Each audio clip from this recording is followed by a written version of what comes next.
ہم اس دنیا کے اندر آئے ہیں ایک شاندار آخرت بنانے کے لیے. ہم اس دنیا میں کیوں آئے ہیں؟ ایک شاندار آخرت بنانے کے لیے. جو اس نیت سے دنیا میں زندگی گزارتا ہے اللہ رب العزت دنیا اس کی خود بناتے ہیں. انسان اپنی محنت سے اپنی دنیا نہیں بنا سکتا. انسان اپنی محنت سے اپنی دنیا نہیں بنا سکتا.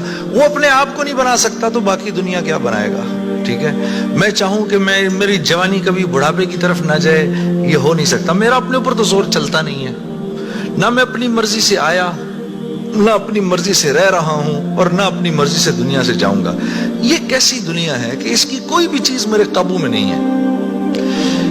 آپ یہاں رہتے ہیں، میں کراچی میں رہتا ہوں، کوئی لاہور میں رہتا ہے، کوئی پنڈی میں رہتا ہے، اور آپ کو پتا ہے کہ یہاں آپ اپنی مرضی سے نہیں آئے ہوئے. یہ بھی بڑی عجیب بات ہے. قرآن میں اللہ فرماتے ہیں 5 چیزیں ایسی ہیں جس کے بارے میں کوئی نہیں جانتا. جو اس کے بارے میں جو بات کر رہا ہے سب غلط کر رہا ہے. 5 چیزیں کون سی ہیں؟ سب سے پہلے ان اللہ عنده علم الساعہ، اللہ کہتے ہیں سوائے اللہ کے کوئی نہیں جانتا قیامت کب آئے گی.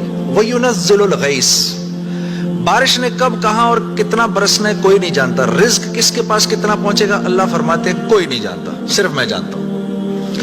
وَيَعْلَمُ مَا فِي الْأَرْحَامِ، ماں کے رحم میں یہ تو معلوم کر لیتے ہیں کہ بیٹا ہے یا بیٹی ہے، لیکن اللہ فرما رہے ہیں یہ نہیں معلوم کر سکتے کتنا جیے گا، کتنا کہاں رہے گا، کیا کھائے گا، کیا پیے گا، نیک ہوگا، بد ہوگا، فرما بردار ہوگا، نافرمان ہوگا. اللہ فرماتے کوئی نہیں جانتا.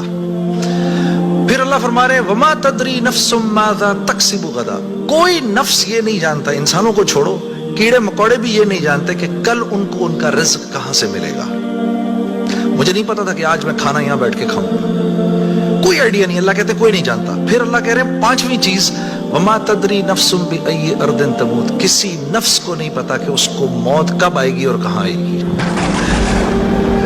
وما تدری نفس بأی ارض تموت، کسی نفس کو نہیں پتا اس کو اس کی موت کل کہاں آئے گی. یہ 5 چیزیں کوئی نہیں جانتا.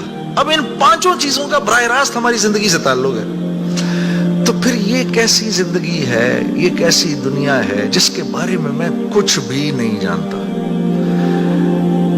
تو اللہ رب العزت نے دنیا کا بننا بگڑنا یہ انسان کے ہاتھ میں نہیں رکھا، یہ انسان کے ہاتھ میں نہیں رکھا. اور اختیار کتنا دیا؟ ہم کہتے ہیں نا بھائی انسان کو اختیار ہے. بھائی اختیار کتنا دیا؟ اختیار اتنا دیا، کسی نے حضرت علی کرم اللہ وجہ سے پوچھا کہ حضرت یہ میرے پاس دنیا میں کتنا اختیار ہے؟ کہا ایک ٹانگ اٹھاؤ اپنی. تو اس نے اپنی ایک ٹانگ اٹھا لی. کہا جی دوسری اٹھاؤ.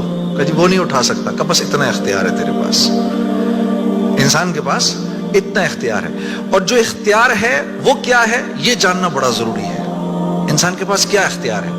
اللہ نے انسان وہ واحد مخلوق ہے پوری کائنات میں جو اپنی جان کے استعمال کو بھی جانتی ہے اور چیزوں کے استعمال کو بھی جانتی ہے. انسان کے علاوہ اور کسی مخلوق کو یہ نہیں پتا کہ میں نے اپنی جان کو کیسے استعمال کرنا ہے اور چیزوں کو کیسے استعمال کرنا ہے.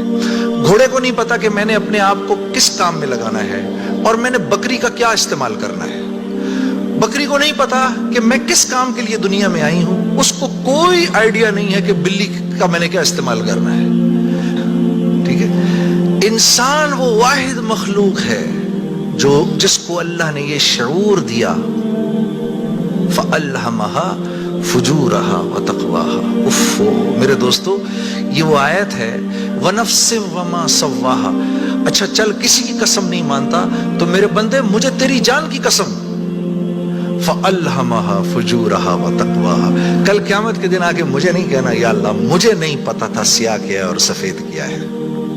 مجھے نہیں کہنا کل یہ قیامت کے دن، کیونکہ فَأَلْهَمَهَا الہام کیا ہے میں نے تجھے، الہام کیا ہے.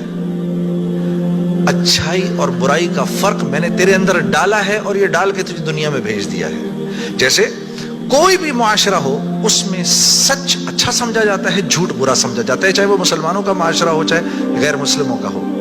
بے ایمانی ہر معاشرے میں بری سمجھی جاتی ہے، ایمانداری ہر معاشرے میں پسند کی جاتی ہے.